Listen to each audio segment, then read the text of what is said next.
to Beyond the Grind. Let's talk about it. So, I was watching, I'm not gonna say what I was watching, but I was listening to something, right? And what I was listening to, this gentleman talk, he was having an interview, and he was talking about like how he divorced, he was going through a divorce or whatever, and how he is trying to be in the lives of his children, and he's tried, but they don't want a relationship with him. So after I watched the interview, I was conversing with a group of my friends, and I brought up the question, like, I don't know if I brought it up or someone brought it up, but the question was, can you be a good dad without being a good partner to whoever, to that person's parent? My stance, yes, let's hear it, was no. I don't personally think you can be you can't say you're a good father. And I don't want to just say to fathers, because I don't want it to be like just an attack on men, but I don't think that you can be a good parent, whether you're a mother or father, if you're not good to your partner. So I'm not talking about if y'all not together. No, okay, I get what you're saying. But what is your take on that? And you said you're not saying if they're not together. I'm not saying if they're not. Well, okay. So when I say, no, I think either way, yes. Yeah. Can you be a good parent without being a good partner? Because even if we are not a unit, we still are partners in this journey of parenthood. I think you could be. I think a person could be a good parent even if they're not a good partner. Because again, when we talk about the term parent, that means there is children involved. Okay. And with children being involved, there may be something that one parent has that the other parent doesn't have that attracts the child to that particular parent. So just because the parent doesn't necessarily be a good partner to whoever they're a partner with, they still could have a direct connection with that child that the other parent doesn't have. Okay, so then here's my question. What do you feel as though a job of a parent is to do? In my opinion, I would say develop the child. Okay, so here's my rebuttal to that, right? I'm going to give an example. Yes. So, like I said, I don't feel as though you can be a good parent if you're not a good partner. For example, let's say if you are I'm going to say mother because it's easy for the woman to say if you're a father, right? So if you're a mother, right, and you have your children, but their dad, you're cheating on him, causing him pain. And they can see that in the household. They can feel that energy, right? They see the example and they know that, oh my God, mommy's doing this thing on the side and coming back home. And they see you being manipulative and all these things. How can I say that I'm a good mom when, one, I'm showing you traits of manipulation? One, I'm putting y'all in the midst of trauma because of it's going to cause some type of discord. There's going to be something in that house that's tension that makes it not peaceful in your upbringing when you should be your most vulnerable at home, and that should be your safety space. How can I say that I am being a good parent when I'm not even good to your father? Like, the moment I'm taking on that role, I took on a responsibility. Right. So if I'm not doing the things that I'm supposed to be doing within my relationship, being honest and upholding that role, what am I teaching you? Well, I think when we talk about it, because this is like such a open, vague topic, so to speak. Yeah. Because when you talk about being like not a good partner, like you can be not a good partner because you don't spend enough time together. Okay. But you may not spend time with your partner, but you might spend a whole lot of time with your kids. So is that not a good partner? So I think to kind of crystallize that this example, we have to have a better understanding of, let's define what being not a good partner is. Correct, because each relationship is different on what their things are. Right. But if you so more specifically, this example was given because the father he cheated. He actually cheated, and he's upset because it's like, I'm trying to reach out to my kids and you know, I've shown up to, like, I've never missed a birthday party, and I never missed a sports event. My rebuttal was, I'm not understanding. I don't know if it's a man thing, right? Mm-hmm. But sometimes I don't understand when they do things that they think you need versus hearing what the child needed. So you may have shown up for every birthday party. You may have shown up for every sporting event. But what if I needed you to be there when I was crying in my room? What if I needed you to be there to talk to me? So is it a man thing that we assume that this is what you need, and it's like no, like, I don't. It's good for you. Well, it's a couple of things based on what you're saying. One is my first knee-jerk thought was that if my man messed up, mm-hmm. but he's still trying to be in the kid's life, he was at the birthday parties and all that, why block him because of the past mistake that he made? But it's not the parent blocking him. The children don't want a relationship because I saw trauma. Like right now, you weren't good to you weren't good to mommy, right? Yes. Mommy's been here. Mommy's been here for the boo-boos and all of these things. And I'm seeing this person who was here. And I'm seeing how you just crapped on them. The children don't want the relationship with the father. It has nothing to do with them. The mom's not making it that way. Now, here's my thought. Oh, okay. Because I know you always like, oh, man.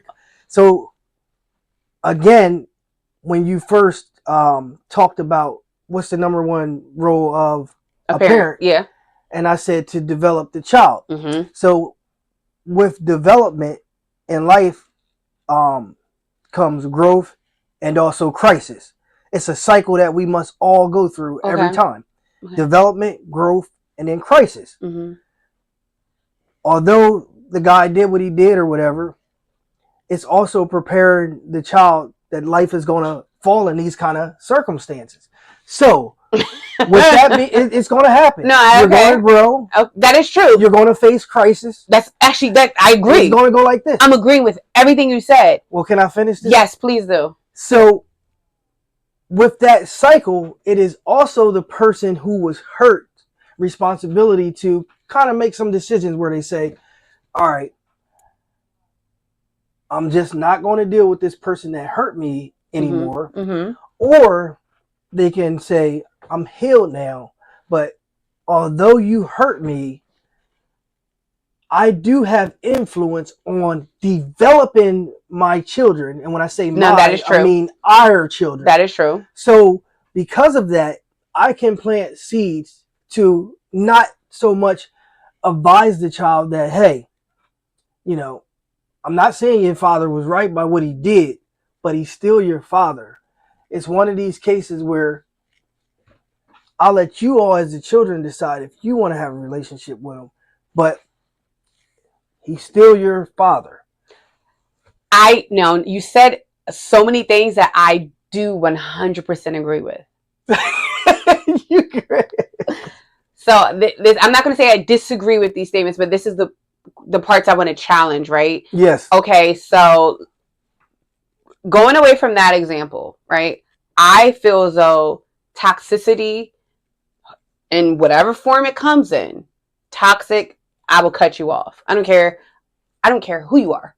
I don't care if you a father, a mother, a sister, a brother, a preacher, teacher, whatever. I will cut it off like a cancer, right? You gave the whole 5 heartbeats. I did. No, in my head there was a song, and I was like, but let me not keep going with it before I get song wrong. But no, so for me, if children have witnessed toxic behavior and traits, right? As a parent, I think it's manipulative if I try to sway you to think the way I think. But if you're old enough and you have observed the toxicity that your parent has, the lack of ownership, or the lack of standing in the accountability of knowing there's consequences to my actions, like, okay, yes, I cheated on your mom, right? Yes. And I did wrong by her, and I'm sorry, and I understand that makes you look at me differently, but I got to prove to you that I'm more than that, my mistake. That's accountability. We can move forward with that. Yes. But if you're coming at me like, but I've showed it to your games. I didn't need you at my games. What I need you to do was hold me as after I finished consoling mom because she found out you cheated again. Like, right. that was a burden that you put on me. I needed you to be there for that. I needed you to be there when I felt my first heartbreak. But you still caught up on, but I did this. And it's like, and I'm supposed to be grateful for that. Right. You're toxic. And I don't care if you are my dad. I honor you for that position. But as far as me maintaining a relationship with you, it's going to have a lot of, like, what is this? Like when you're in football and you stiff arm the person, I'm going to stiff arm the dog piss out of you. Look at because you were toxic. Sports analogy. Right, there you go. Thank you. No, and I do concur with that statement. And then I also do understand that sometimes what you may not be getting from either of your parents, like God and the universe sends you someone else. I don't want to say that can fill that space. I get it, but that can support that sentiment that you're at that moment. I agree, but I still feel as though, you know what? I think for me, the way my brain works, God created this person for me to be. The way it works is, I don't feel as though just because, for instance, let's say like I don't have a strong relationship with my mom. Right. I don't feel as though, like, because I don't have a strong relationship with my mom, by the grace of God, I have this awesome relationship with someone who has come in and filled in that gap. Yeah. So I'm still going to take these crumbs. Now I'm going to throw the whole thing away. I don't want the crumbs. I just don't want the crumbs. Like, I don't even want the scent of whatever you're cooking. Like, freak your crumbs. I don't even want the scent of what you're cooking. Like, keep that in the oven. I'm good. I'm good. I'd rather not have like this mediocre. I'd rather have nothing than to have this mediocre thing. And I feel as though in a climate of time, everyone's scared of letting go toxicity because of who it's attached to. So it's like we're more attached to these titles than the fact that this trait is toxic. So the topic that I wanted to really discuss is toxicity, and does it have boundaries according to who is attached to? Right. So go ahead. No, I mean, you just said a whole lot there. I mean, because you talk about, does it have boundaries on who's it attached to? And I know we talk about a lot of things, and we was just talking, earlier about people that have a whole lot of potential, but they surrounded by like weeds. And if you surrounded by weeds, they gonna suck the water out of your nutrients. Yeah. And it's honestly, I was having a conversation with somebody, and we were speaking of wisdom and knowledge, right? So when it comes to people, we have like all the advice, all the wisdom, we see all the traits and things that we should walk away from. Oh, we know all the knowledge, right? Right. I feel like wisdom is implemented when we use that knowledge. So when it comes to a relationship, right, with a person, right, and when it comes to rapport with other people, if I'm seeing that, okay, I know this isn't right, and I know I'm making excuses for this, and I know this is toxic, right, I have all the knowledge of that, but I'm not tapping into wisdom if I don't operate and say, but I got to cut this off, and I got to walk away from this because of my daddy. I don't care. No, and I know it's a hard pill to swallow. Yeah. Or even, let's not talk from a parent, because I know you're my child. Right. Because there's also toxic children who have grown up, and I've witnessed where children are so toxic where they're almost like the abusers to the parent. Yeah. Oh, yeah. And it's like, but parents are like, but I can't let you go because you're my baby. Have y'all not seen The Good Seed? Well, what steps do you? Because I've seen that too. A lot of times where could have been a good kid, and parent had them doing the wrong stuff. Yeah. And like you said, I've seen it on the other side as well, where there's obviously doing this business, you learn a lot, you see a lot. But, yeah. I'll just use the word enabler. Yeah. Somebody is in because it's your mother or your father, and you see it as your kid, but like you're talking about, it's toxic. It's toxic to their well-being, to their wallet, to their reputation. But they say, okay, this is still my baby, and we pass it off as love. So here's a question. Okay, how do you handle this? And then I want to tie it into this. All right. Winning in life.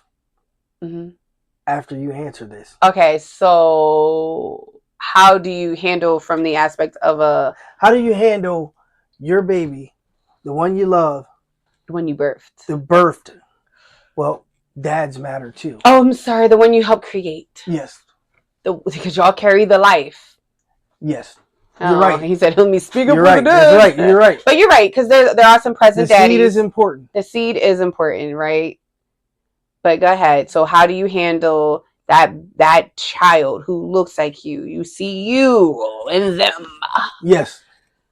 Okay. And they become an outlaw, and it's your name on the line. You gotta, well, one, when it comes to my children, I never want to respond to them in a sense of what would be embarrassing to me, because that's still factoring in me, and it's factoring, my desires, and like almost like they needed to do better because of me. That's a lot of pressure.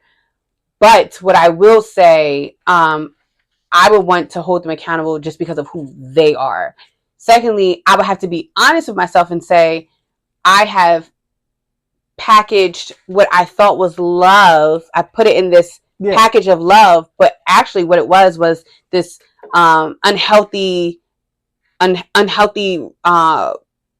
relationship, and this unhealthy rapport and responsibility I put in them. A lot of times when you talk about enablers, let's go from like a mom standpoint, where her, like with her son maybe, right? Yeah. And let's say if the dad's not so present, or the father's not giving them what they need, right? We'll go on and be like, oh, that's my little man. Oh, that's my, he's a kid, right? That's my first love. It's like, no. They're your child. And then you buy the child some Balenciaga. Yeah, you doing all stuff these clothes like, and all this to try to make up for the they death. Not your man. Yeah. That's your son. Right. So by the time they grow up and they feel entitled and they haven't been given the things that they needed to actually be a functioning human, it's because there's something that I lacked, and I got to take that ownership first and say, there's something that I neglected with raising you. Right. And once I get to that point, but it's like, okay, baby, I didn't give you this. And then setting them up with the tools. It could be therapy. It could be bringing in, like, nailing your village to help guide them. And the village doesn't necessarily have to be other family members. It could be, it may be professionals. I wonder why people are so, like, against therapy.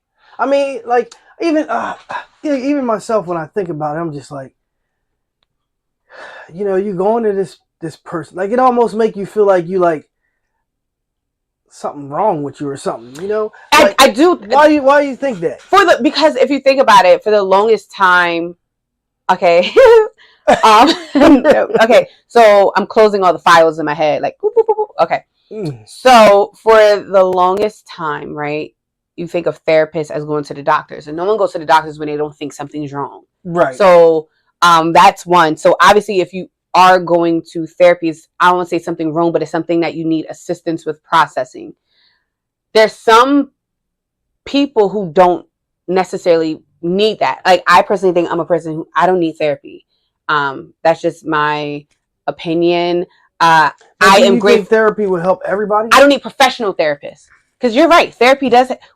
People don't realize that they do things that are therapeutic. Before we do our podcast, we open up in prayer. We may have some chat. That's a form of therapy. When I talk to my mama and my sissy and my husband, like, there's a form of therapy happening, because I'm able to give an outlet and get different perspectives on vantage points on how I can deal with situations, right? Yeah, but do you think, like, certain things can happen in your life and you just like, you know what? I don't need therapy. Like, for example, when my brother died, like, I feel like, all right, I'm cool. You know what I mean? Like, and I still feel like that I'm cool.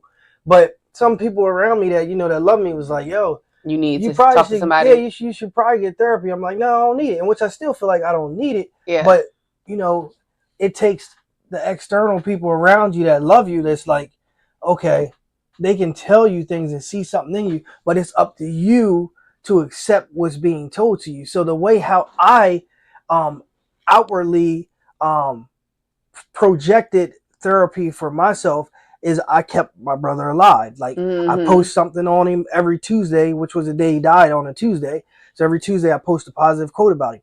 And I'm consistently, projecting him to the world. Whereas other people might not have an outlet, like somebody that plays the the guitar. Yeah, that's why I was saying therapy. I feel as though sometimes we pigeonhole ourselves to therapy is an office setup where I'm speaking to this person who has they can't identify with my background, completely different backgrounds, and then you're telling me whatever, or you're listening to me. That can be a form of therapy that some people may need. Yeah, I don't need that.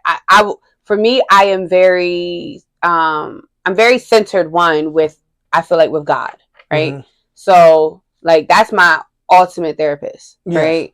That's my ultimate outlet where he knows me better than I know myself. And some of the things that you maybe feel uncomfortable to share with like your loved one, I have an outlet of expressing that through prayer. Yes. So one, that's for me. Two, like even when my dad died, you leave it on the altar. I leave it on the altar, right?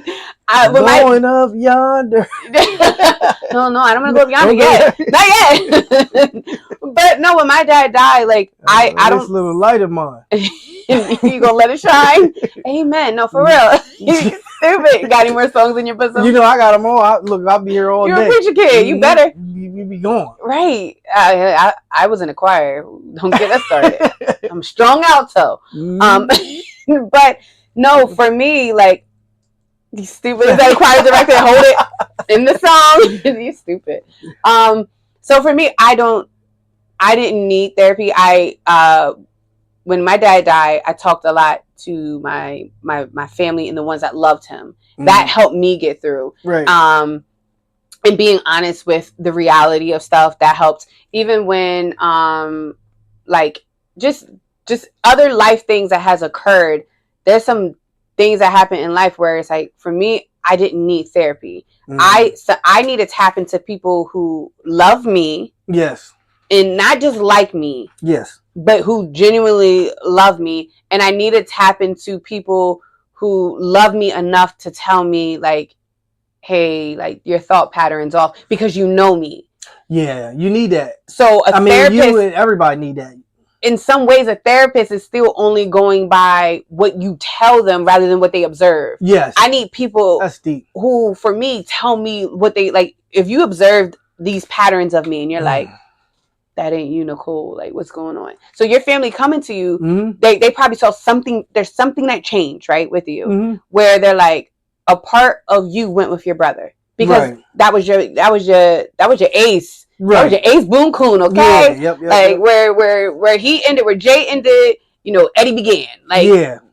Right? Yeah. So they probably saw a part of that happen where they can observe you. For me, I'd rather talk to those people because a therapist is only going to still hear things from my vantage point and just, You need them people on the outside that's that know you and they can see you and understand you. Yeah.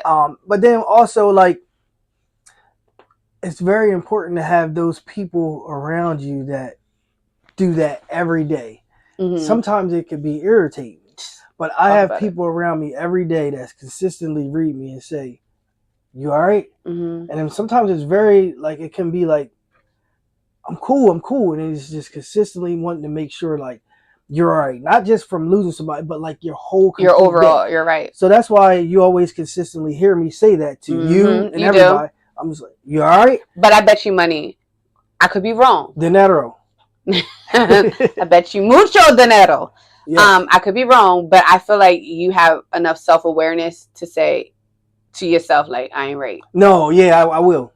So I do feel as though that's probably a factor into why you feel as though like, not that therapy's bad, but therapy's not for you because it does take a deep awareness of you, your triggers and everything to be like, all right, I'm off. Yeah, like, because I can tell when I'm off. Like I can tell when my spirit just saying like it ain't right, and it's like, all right, Nicole, check in with yourself. Yes. Like, what is going on? And it's crazy, but it's like these are the things I'm processing in my mind, like not like that I'm like losing it, but it's like these are the conversations I'm having. Like, that's deep. All right, what's checking, Nicole? What's happening? What's going on? What triggered you? Like, is it a substantial trigger where it's like because something that happened in the past, or something's triggering an emotion because of what this person did?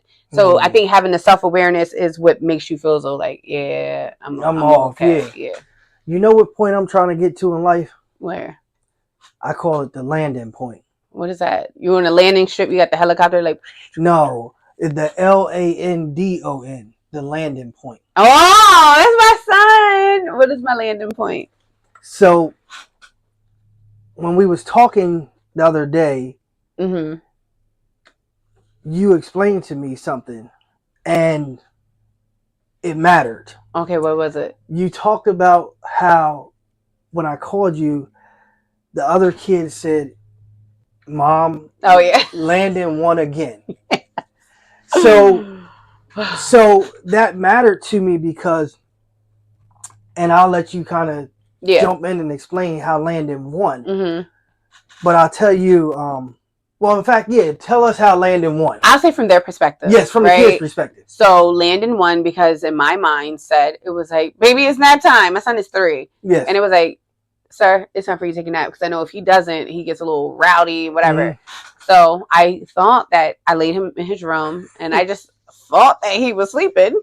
And this young man was jumping and running. So you put him down and he got back up. It was like, after I closed the door, and I'm like downstairs, I'm hearing like, what is that? He played his part like he played he played with me. So then I was like, oh, let me go upstairs. So as I'm going upstairs, my other 2 children are like, Landon won. Yeah. And I'm like, no. Because they were saying like, oh, they know mommy ain't gonna put him back down to sleep. Mm-hmm. So when I went to go get him, I'm like, Landon, you need to take a nap. You want to take a nap? He said, no. How old is he again? Landon is 3. And he goes, no. And I was like, all right, baby. So he starts, he hops up. Yeah. And he starts walking downstairs with me. And they're like, Landon won. And I'm on the phone with you. And you were like, oh, I'm so sorry. And I'm like, nah, Landon. My kids are saying Landon won. He actually did. Yeah. So that's what got me. It got me really thinking because, to be 3 years old, like as us as adults, we have so many other things that we want to achieve. Yeah. But his number one goal every day is to outsmart you and win. And to him, winning in life is beating you so that he don't go to sleep. Right. So what I did was I was reading something on Instagram.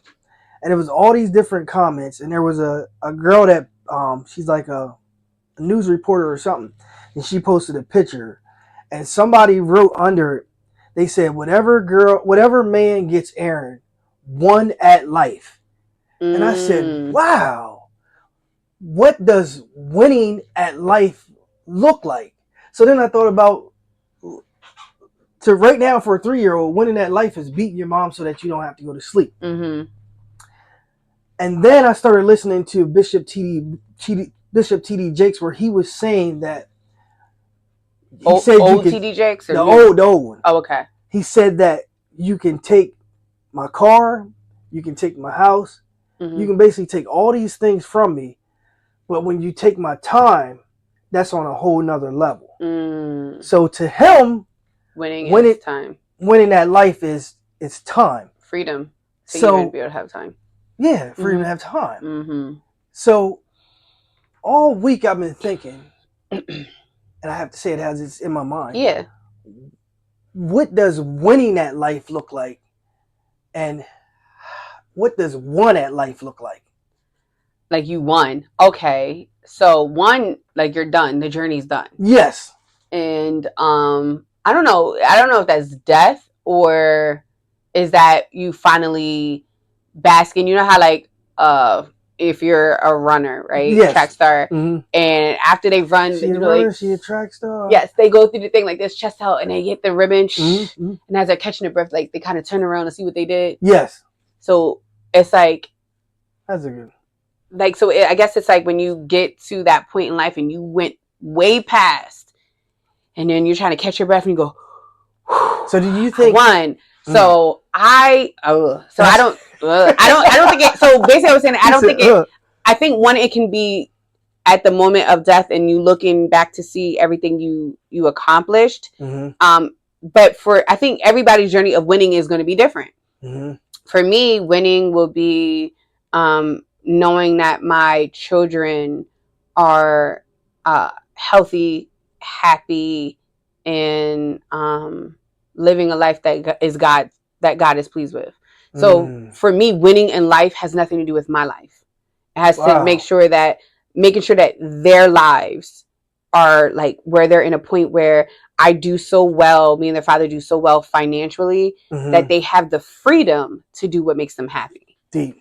So if I can do that, I won. If I can give my mom an ounce of everything she's ever given me, I won. I can't match her. Like, she birthed me. She risked her life and birthed me. So I can never even give her an ounce. So for me, winning is that. For some other people, winning is when it comes to financial winning. Like, you know, like everybody's wins are different. What would be your win? I had to really think about it over and over again. And the only concept that came to my mind is God's gift to me was giving me life. So the only way I can consider myself winning would be my gift to God is by living the life that he prepared and wants me to do. And that means functioning in every role that you have and making sure, parent-child, that we're not, you know. Now, there's something to add to this. All right, add it. I was talking to Jessica, and she was talking about a presentation or something that she heard. All these people went up and gave great speeches about their friend that passed away. And after it was all done, there was someone else that came up, and that person said, "It's amazing to hear all these things you guys have to say about him. I didn't really know him that much. He was my dad." So when you think about the concept of, you know, God's gift to us is by giving us life, and our gift to God is the way we live our life. This man did so many things for other people, but he didn't have the time to do all the things he could have done for his own kid. But was it because God was using him to help all these other people? Okay. That's deep. You know why? Because, I'm not even going to go on this topic about politics, but this could just be me, but I believe home comes first. Now, yes, I think you said something deep. Oh my God, we were having a conversation and you were basically saying like how, like with your family, like understanding that basically you aren't just meant for them. You are here to impact so many others. Right. So it's going to be kind of a support that you'll need from your family to know, like, I can't have all of him because his purpose is greater than just us. Yes. So I get that. But I bet money you wouldn't neglect home first. No. Exactly. So what I'm saying is, yeah, like your life, like the call that is on a person's life can be so bigger than their proximity. And it's going to be bigger than that.